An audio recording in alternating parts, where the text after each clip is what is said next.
Sa kaugnay naman po na balita, hindi umanututol ang kampo ng mga whistleblowers sa pork barrel scam na naging pasya ng Makati RTC na payagan si Janet Lim Napoles na makalabas ng kulungan upang magpa-check up.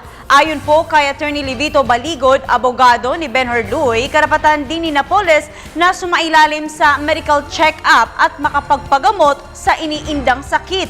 Kaugnay naman po nito, handa umanong tutulan ng kampo ng mga testigo ang mga hakbang na isa sa ilalim si Napoles sa hospital arrest. Dagdag pa ng abogado, nararapat lang na ibatay sa kalusugan ni Napoles ang aksyon sa kahilingan nito. Sa pagdinig po ng Makati RTC, magkasundo ang mga abogado ni Napoles at mga government prosecutors na masailalim sa medical check-up si Napoles sa Camp Crame General Hospital sa halip na sa St. Luke's or sa St. Luke's Medical Center City.